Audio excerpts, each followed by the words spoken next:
Hello everyone, this is Jotto, and welcome to the Hearthstone Weekly Show. Now, for this week, we're going to be going over the first show match by IHEARTHU, which has a member of the last weekly in Strifecro. Kind of a coincidence, this guy showed up twice, but he's a very good player, so you kind of expect him to. He is on liquid value as well, so you expect him to show up in some of these events from time to time. And the second player, the one he's going to play against, is Thatsadmirable. Now, I'm just going to call him Admirable because it's easier, but I haven't seen this guy before, so I'm very curious to see how he plays.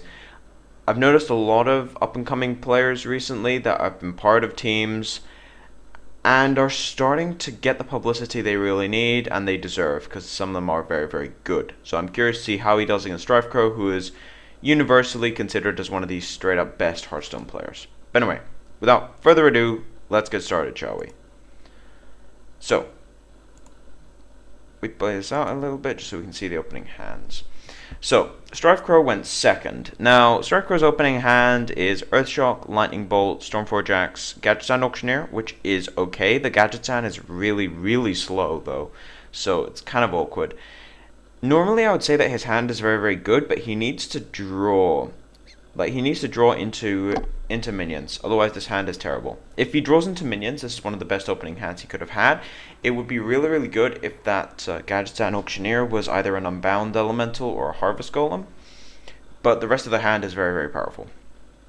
As for Admiral, his opening hand, minus the Tinkmaster, is one of the best you can have. He started with Sunfury Protector Harvest Golem, that's what he kept. And it gives him a 2-drop that has to be lightning bolted and a 3-drop that can't really be traded with very easily. He also has a second Harvest Golem, which is what he just drew, so I feel like he has the much, much stronger hand, as his hand sort of negates Strifecro's to some extent. So anyway, for the first turns, they're just going to draw a pass. Strifecro drew second Lightning Bolt. I think second Lightning Bolt's actually kind of awkward. I would expect Admiral just to run out the Sunfury. Yep. It's a 2-3. You missed the battle cry, but the 2-3 for 3, 2-3 for 2 is not bad. Now, he can go Totem Lightning Bolt with coin, or he can just Lightning Bolt it and save the coin for later. I think Totem Lightning Bolt would probably be the best line here. You could save the coin for maybe a Gadgetzan, but seems kind of mediocre. The other way of looking at it is Lightning Bolt and then save the coin to negate the Overload for next turn, so you still have a turn 3. But no, he is going to go for the coin Lightning Bolt, which is acceptable, dealing with that 2-drop. Now we're just going to see Harvest Golem come out here. He did draw the Nat Pagel, but Harvest Golem is just so incredibly powerful, especially considering his opponent just used a Lightning Bolt and has only 2 mana to deal with.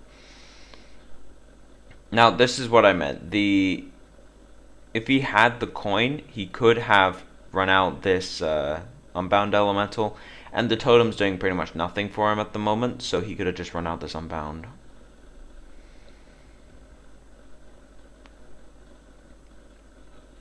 But hindsight is 20/20 as far as I'm concerned. I think there isn't really a good play here. He could technically kill it with Earthshock Lightning Bolt, but he doesn't really want to. He may just have to run out the Axe or another Totem. I think he runs out the Axe just so that he doesn't have to use the mana on it later. Yeah, he's going to. Now, he is really fortunate that Admirable does not have an Ooze in his hand, because that would be an incredible swing. Now, I think for this turn we're just going to see the Nat Pagel and then Hero Power. He could go second Harvest Golem, but I think it's unnecessary.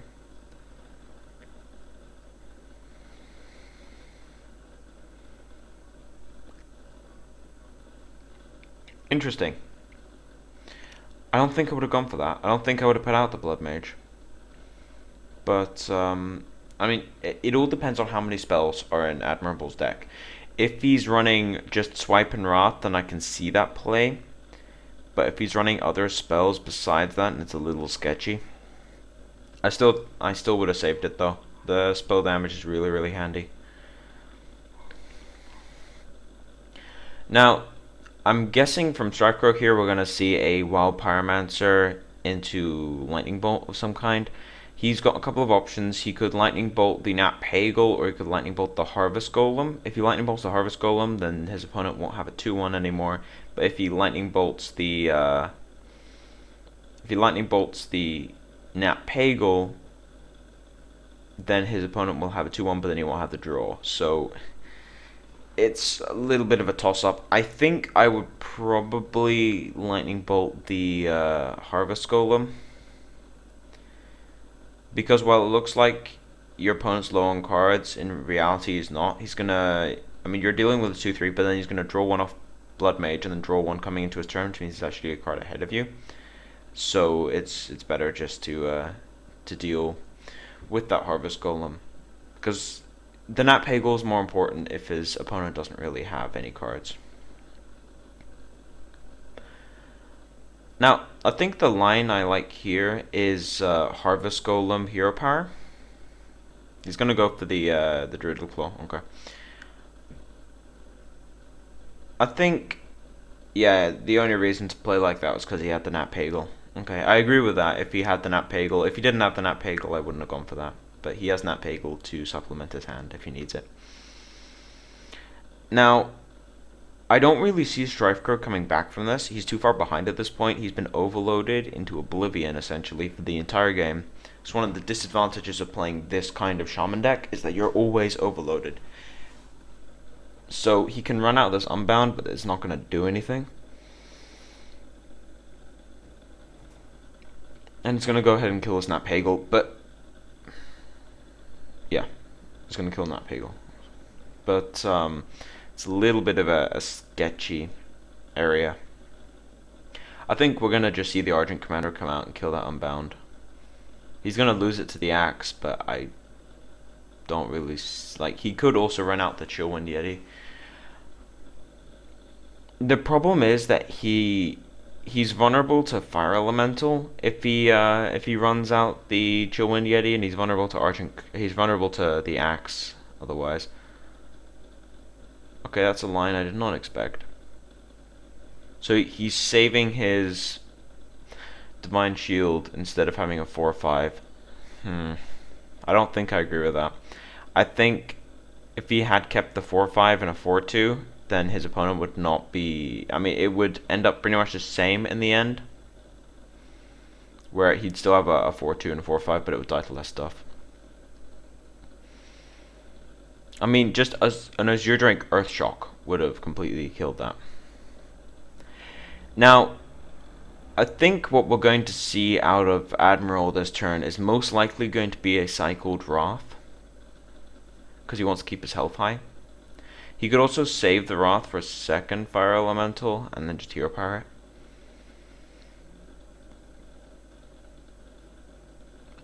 I think what I would end up doing is running out this Azure Drake, seeing what you draw, and then probably Hero Powering the Fire Elemental, because I do want to save my Wrath for later.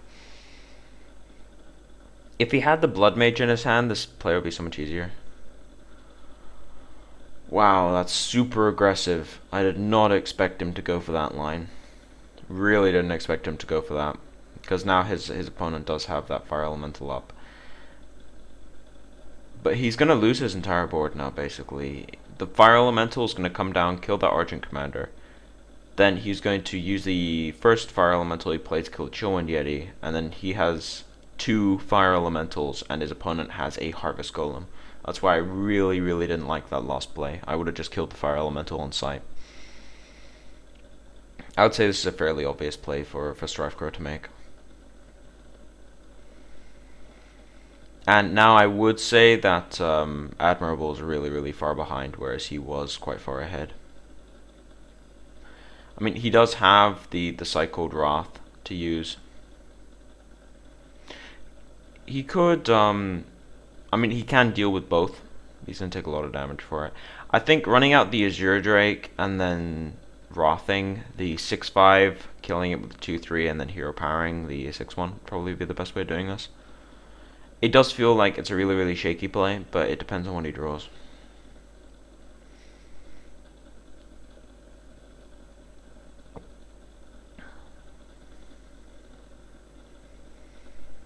So let us see what he decides to do.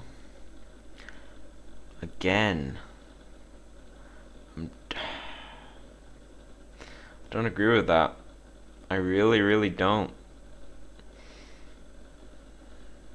And he has the wolves now. It feels like he's playing greedily for no reason. Like he's just trying to get his cards on the board as much as possible and draw more. He would have drawn equally as many cards. He would still have Savage Roar and Wrath in his hand, but then he would have a 5/5 there instead of an Azure Drake and a Wrath, which sounds better. But then you'd have a 4/4 on the board. So it seems like he's playing a little bit ahead of himself, whereas he should just be more conservative with this kind of Druid deck. Be a little bit more conservative as far as board position goes. Yeah, we're just going to see the Gadget Sand into Feral Spirits. There wasn't really any other play he could have gone there. He could have gone Unbound Feral, but that doesn't do much. I do find the swing quite funny, where one of them is going for all the trades in the universe and the other one just isn't. This is interesting.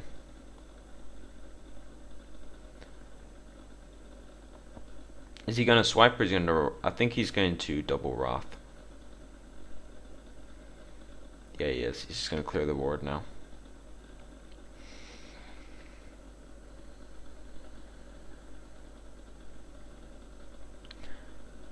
It just feels kind of weird. He would have been able to swipe with a Wrath on that turn if he had played it the other way around, but whatever. Alright, so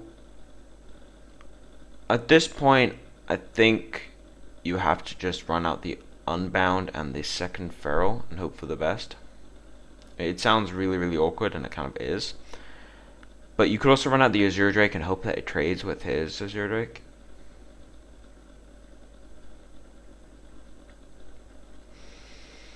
But I think we're going to see an Unbound Elemental into Feral Spirits. It's simply safer.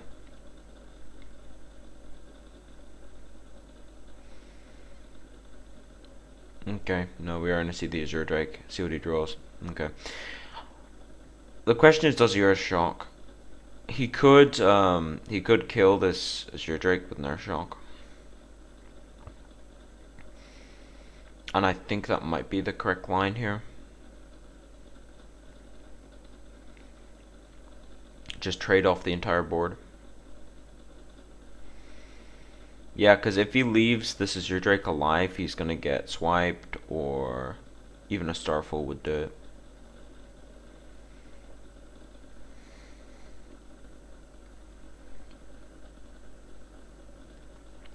Yeah, just use the swipe and go for the face. I do agree with this one entirely.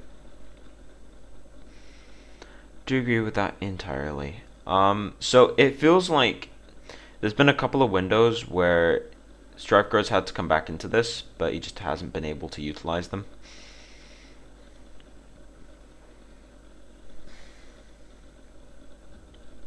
So we're back in a weird situation. I mean, Admirable does have 3 direct damage in his hand with the Savage Roar and Hero Power, so that puts him even lower. Alright, Totem. Hoping for the Taunt Totem, I think, over anything else. Is he gonna Rock Biter? I don't think he should. Yeah, he's not. But is that a good game? I think that's lethal. Yeah, he has the double taunt remove. That's lethal.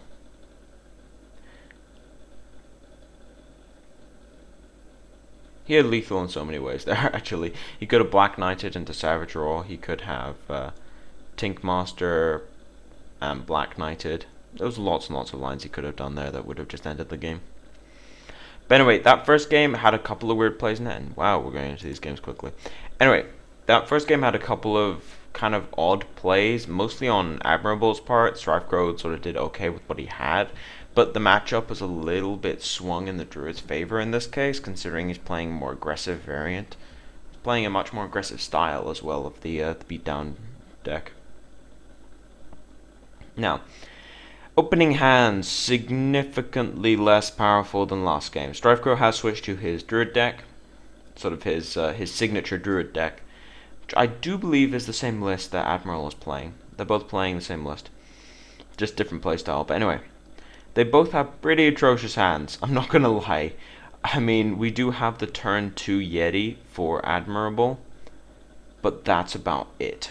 He's got turn 2 Yeti and then nothing else. And Strifecro has a turn 3 Yeti and nothing else. I would say that the advantage does go to Admirable because he has the turn 2 Yeti that can't be answered. So yeah, I do think that Admirable has the advantage.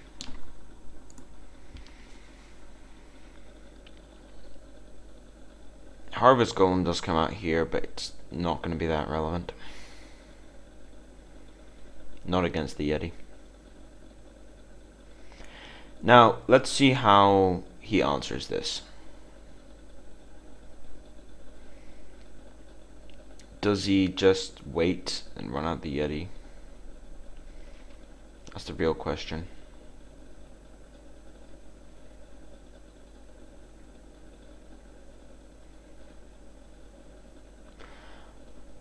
He could have hero powered it, but then he'd take 12 from the Yeti, or 11 technically from the armor.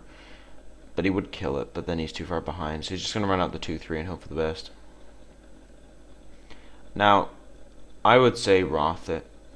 If he just Wraths it and then attacks, I mean, from that play you've seen that Strifecro doesn't have an immediate answer, so he's just going to keep the health on it as high as possible.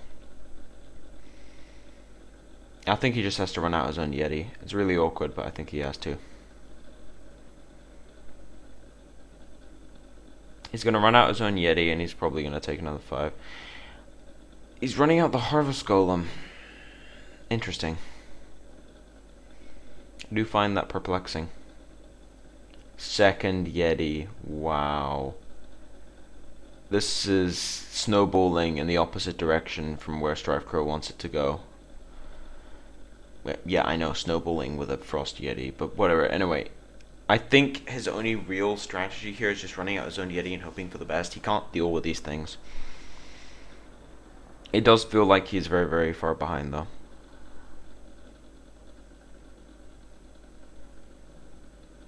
But yeah, the variant of Druid deck we are seeing from both of these is one that has done quite well in some of the Mana Grind MLG tournaments, which is running...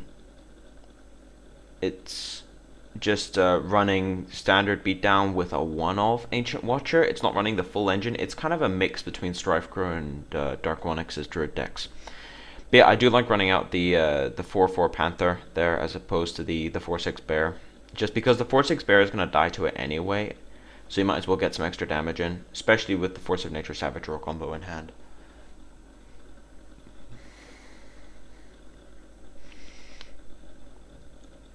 Now, what Strifecro currently has to ask himself is there a way of living? He can swipe the 4-4, trade with one of the Yetis, kill it with his Yeti, and then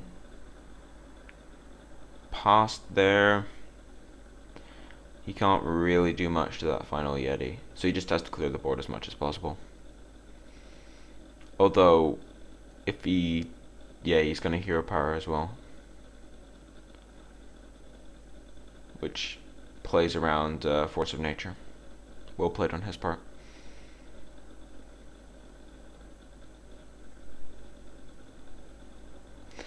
Okay, now for this turn, I think we're just gonna see him go straight for the face with the Force of Nature. I mean, he could also set up the Keeper and just kill the 4-1. That's another line. I think actually, yeah, attacking Strifecro directly with the Yeti, hero powering the Yeti, and then putting down a Keeper targeting Strifecro might just be the best thing here. Get in as much damage as possible. Because he can save the Force of Nature for turn 9 as well if he needs to, if he really needs a final punch.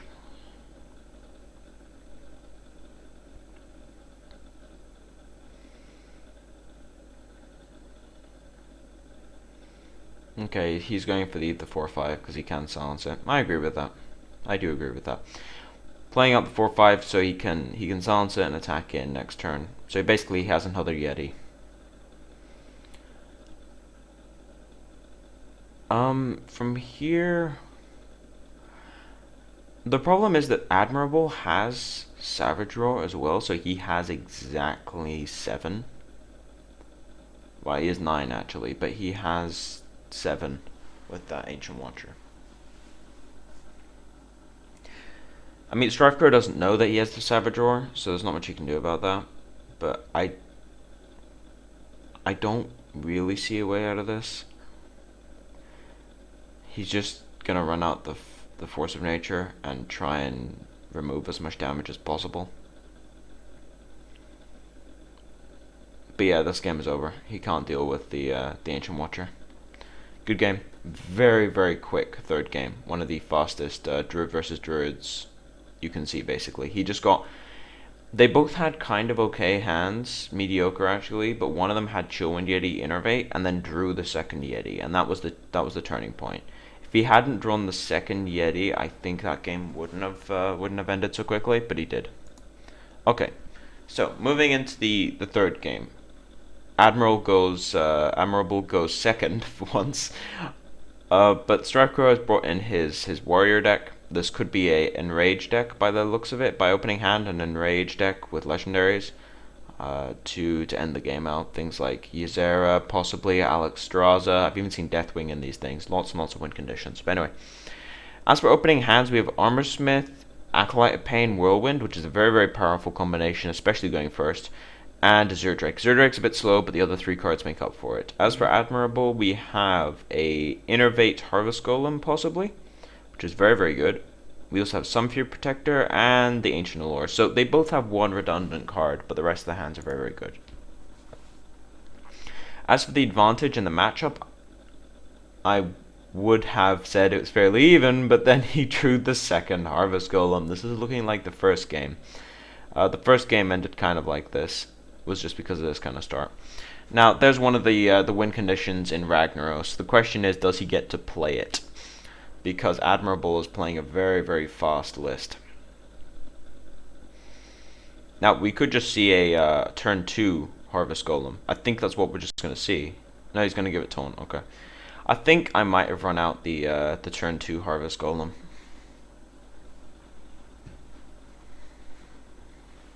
I think we could see a Whirlwind, but Whirlwind wouldn't really do anything, so he's just going to run out the Acolyte. Unfortunately, Admirable has a very, very quick start, whereas Strifecro has a very, very slow start. He doesn't have Frothing Berserker, so he doesn't really have a way of punching back, which is what these enraged decks usually use.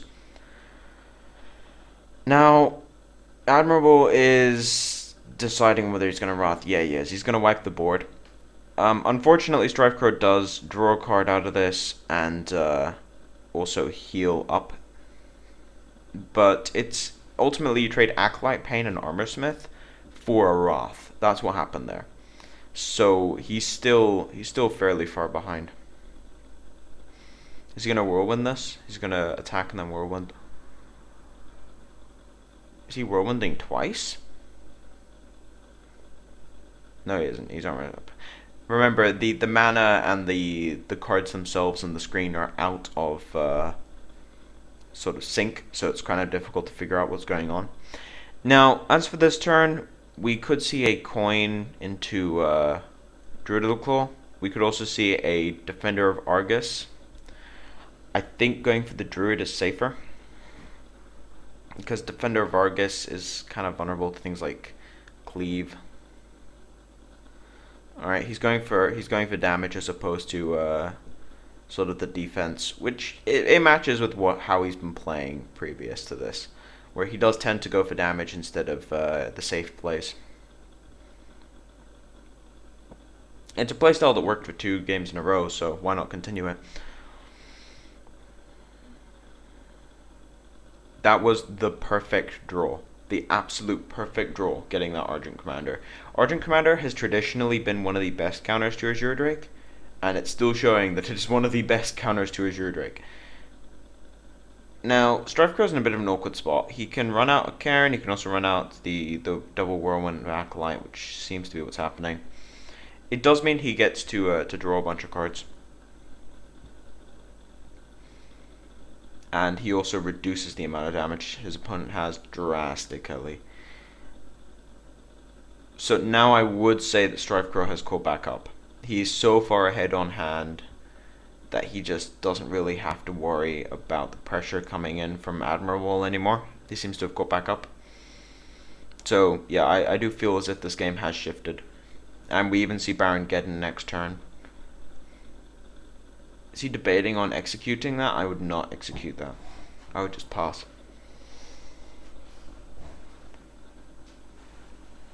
I would just pass the turn and move on. I don't think executing that is worth it.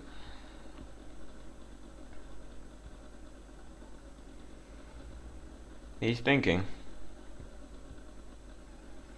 He's definitely thinking.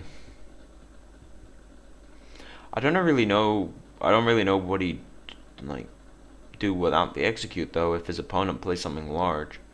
So I would just leave the execute there.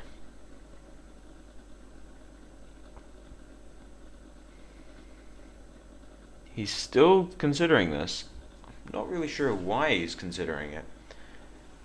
He's actually gonna execute it. I don't understand that in any way. I think execute is too valuable at the moment. He's just gonna run out the 4/4 and deal as much damage as possible, but I would have kept the execute there. Definitely.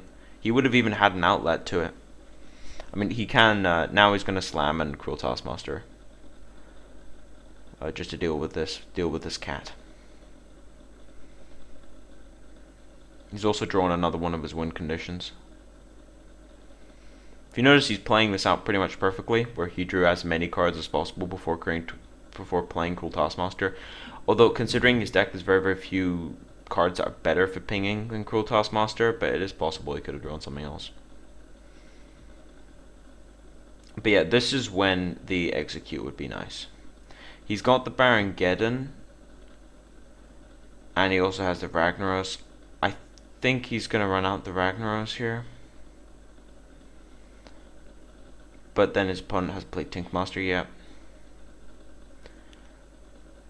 I think I might still run out the Ragnaros. He's got a couple of options. He can go Ragnaros, he can go Grom. I think the line he's considering right now is Grom and then kill the 5/5 with both and leave yourself with an enraged Grom. It's less risky, but it's also less powerful.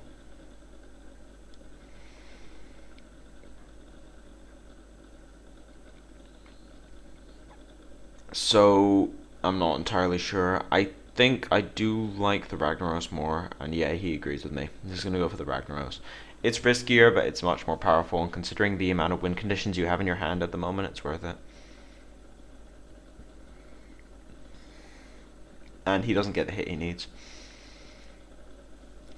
Now, Savage Roar versus Swipe. Savage Roar is exact, so he might just go for the Savage Roar. He's gonna just flood the board. Is that what we're seeing here? We see this a lot, where he just decides to not go for the trade. I mean, in this particular situation, it's gonna help out, but in most, it just wouldn't. That's why this is kind of funny. Now, Strifecro is really, really low, so this may be very, very irritating. I think this is one of those situations where running out the Grom last turn would have been better, because if he had, like, if he'd known that his opponent was in fact going to get a board this large, he probably would have just killed the Ancient Lore. But hindsight is 20/20. Now, as for this particular turn, it's a little sketchy. He may have to brawl just to live. Like, he may have to brawl just to make sure that he lives. I think that maybe the line he has to go under is just brawl and hope for the best. I would say put the brawl down, see what happens. I think that's what I would do.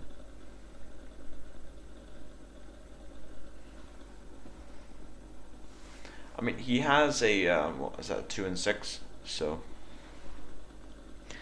yeah, he's got a 2 and 6 chance, 1 and a third of actually coming out profitably. If he actually If he put down Brawl and the Ragnaros lived, it would be incredible, but the chances of that happening are pretty low.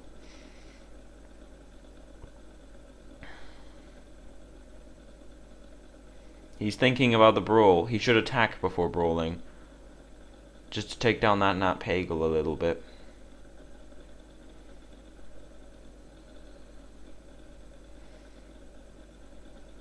This is a bit of an awkward turn for him, though. He does need to think about what he's going to do.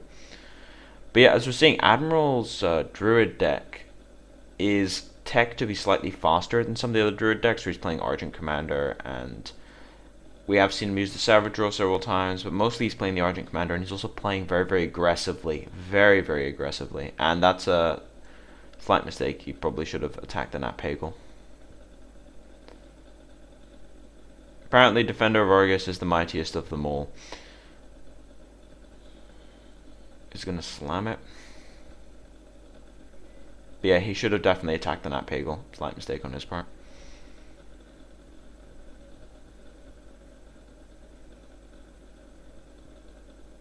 Does he have lethal? He has 4, 5, 6, 7, 8, 9, 10. Yeah, he does. Good game. Not really much to comment on that game, to be honest. Like, we had a couple of minor things earlier on in the game, but it felt like in all 3 games of this particular match we had Admirable, who, now that I've seen him just from playing 3 games, is a very, very aggressive player. Very, very aggressive. Several times in these 3 games he decided to just go for damage and ignore the board, and it worked.